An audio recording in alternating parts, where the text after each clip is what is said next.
All right, so it is January 21st, 2025. First post of the new year, first video of the new year. And today we're going to talk about some factors we're predicting might affect real estate here in Columbus this year. Mark, you and I met a little bit before this, and we decided on four main factors to focus on this week: tariffs, uh, zoning changes here in the city of Columbus, potential changes to the regulatory environment and regulatory costs, and also new companies expected to invest quite a bit of money in Columbus, so that might also affect the real estate market here. So, A lot of news this week. yeah, a lot of news. Yeah, no kidding.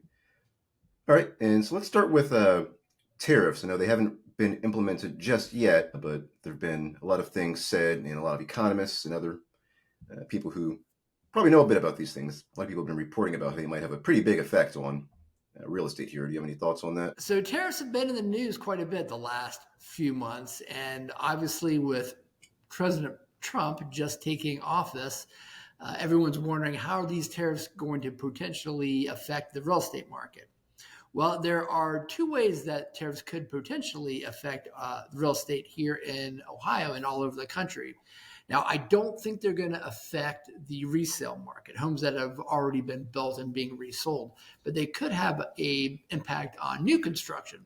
So, what does that look like? Well, if you think about where does all the products come from that go into new construction, how lamps, faucets, things of that nature. Well, a lot of that building material comes from China or overseas.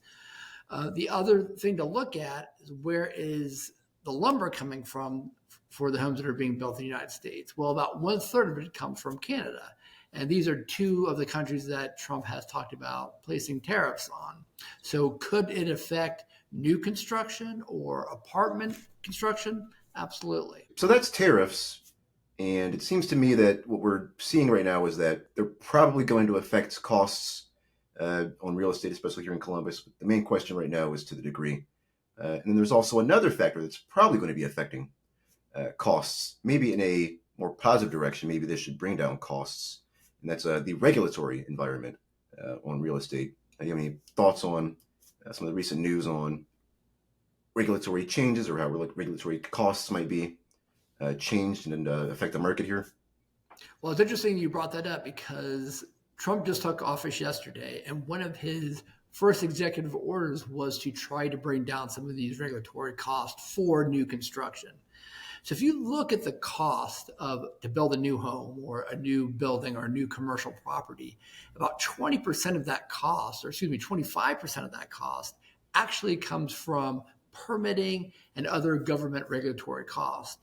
And so how do we bring down the cost of housing? Well, the first step is, getting some of these costs coming from permitting and other government agencies, bringing that under control a little bit. 25% is a pretty big number.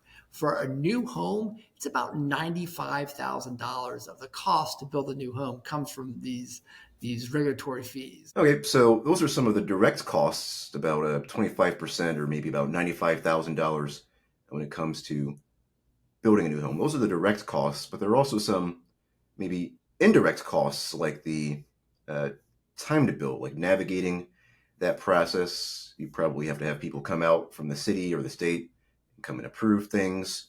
Uh, Mhm. how does that time to build affect prices? Well, time is money, as they say, and that timeline and just brings up the cost to build. So if I'm a builder and I'm building a new property, what once maybe took me 8 months to build, all of a sudden is taking me 12, 14 months to build. So it's just a time value of money. Yeah, that makes sense. I mean, because if I want to get a home by a certain time, I might be willing to spend more. So if people are spending more, that's going to bring the cost up, and then I guess they probably have to pay for labor, and if it takes them a long time to build, that probably factors into when they get their return, and so all those things probably factor into the cost, right?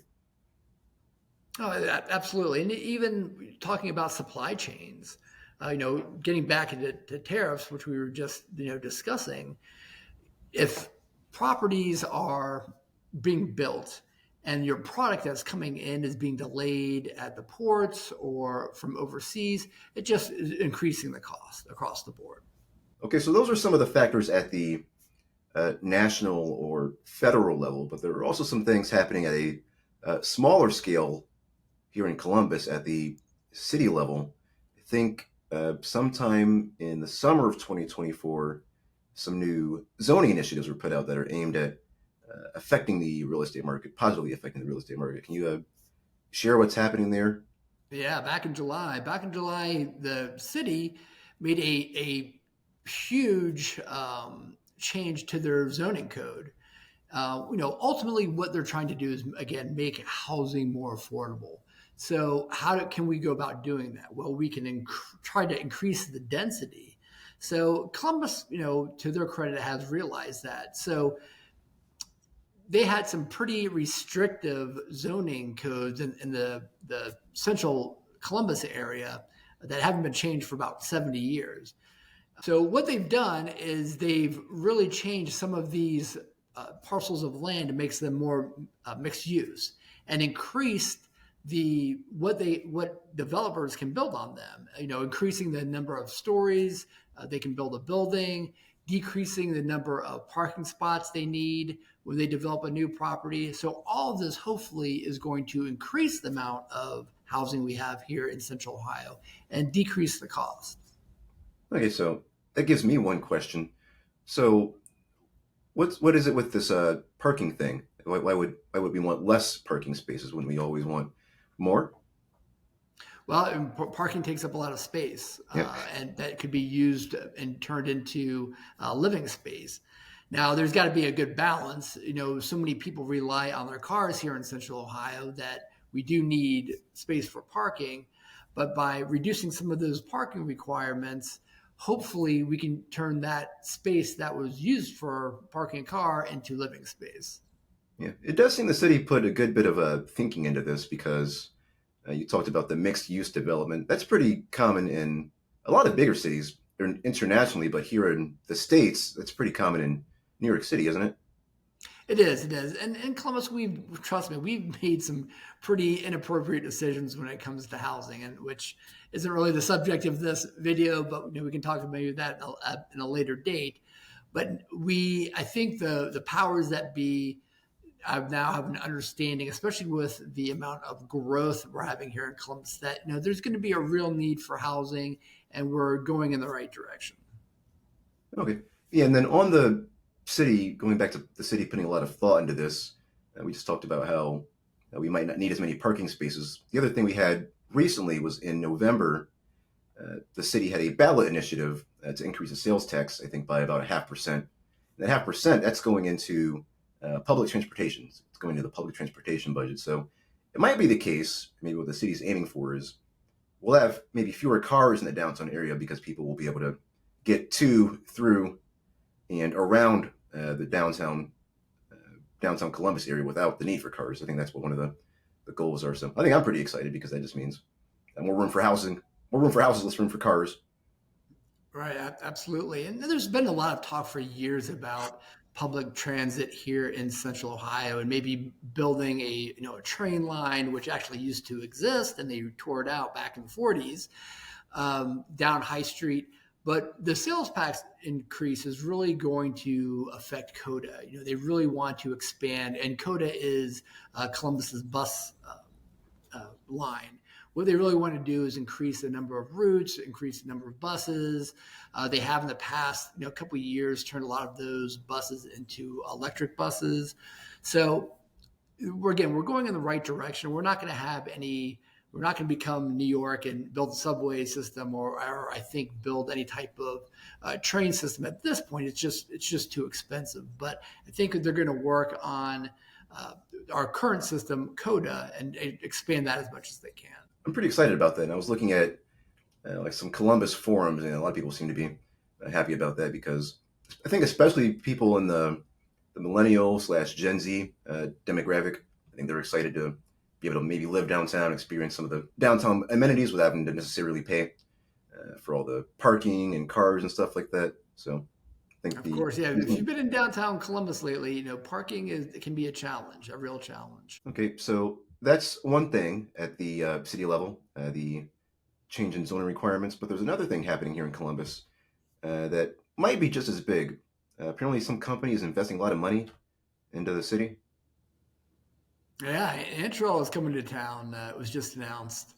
We'll be building a big manufacturing facility down on the south side of town. How much are they investing? Well, they're talking about $1 billion. So it is not going to be an inexpensive manufacturing facility. They're going to be building down on the south side of town near Rickenbacker Airport. And it's a pretty large site. It's about 500 acres. And what they do is they build military drones. So this big manufacturing site they're predicting is going to bring about another 4,000 jobs to Central Ohio. Initially it's going to be more construction jobs as they build out this facility, but then over I think by 2035 they're predicting another 4,000 jobs directly with that manufacturing site. Now, how this becomes exciting is because it's just another kind of notch for Columbus, for Central Ohio. Obviously, there's been a lot of talk about Intel coming to town, but this is just another technology company that has decided that they're going to lay the roots here in Columbus, Ohio. And that's really what Columbus is trying to do, is become this Midwest tech hub. And again, that's just kind of another notch in our belt. I see. That sounds pretty exciting. So, I mean, Intel is one thing, and now we've got another company coming in here. So, how do you think that might affect the market here? Are we looking at maybe increases in prices? How will this affect buyers? How will this affect sellers? Well, it all comes back to real estate, right? That's what we do. So the question becomes is, do we have enough housing to bring in these companies, or, when is this a great technology company like this? And clearly right now we don't. And that's why the city is making some of these regulatory changes that we've talked about. We just need more space. We need more affordable housing here in Columbus, and that's really what we're working towards. But this company being on the south side of town, I think there's a lot more room for expansion, and the cost of housing is a little bit less down on the south side of town, which is nice. I see. So maybe that'll take some pressure off other parts of the town if we're using some of that available land we already have. It should. It should. Obviously, with Intel being on the northwest side of town, or excuse me, the northeast side of town, that the housing over there has just gone through the roof. This new manufacturing facility on the south side of town, again, it's just the housing is just much more affordable on the south side. I see. So it sounds like we got a lot of exciting things. It's only January now, but it seems like the main things we want to watch out for are tariffs. They're probably going to increase costs. We've got zoning. But those zoning requirements might help put some pressure and decrease those costs. Then also get to the national level, we've got regulatory, maybe some changes in that regulatory environment. It seems that might, it's aiming to decrease our costs here, right? It'll be an interesting first quarter this year for sure. Yep, so we got a lot of factors that are probably going to be affecting the market. It's still pretty early, so we'll just have to watch and see what's going to happen. But if you do have some more questions, if anybody does have any questions about buying or selling here in Columbus, what do you think they should do? All right. If you have any questions about buying or selling, if you're relocating to Columbus, or if you're thinking about selling a property, please reach out. Our contact information is below in the video. You can reach out to us directly, or jump on our website and fill out a form. Yeah, that's because you're pretty deep into the market. You're seeing what's happening on a daily basis, and some of these things happen so quickly that you really want to get an expert who's always on the prowl, always watching what's happening, right? Right. Well, my family's been doing it for 45 years here in Central Ohio, so we try to have our finger on the pulse. I see. All right. Well, this upcoming market sounds pretty exciting. Thanks for the news information. You're welcome. Have a good day.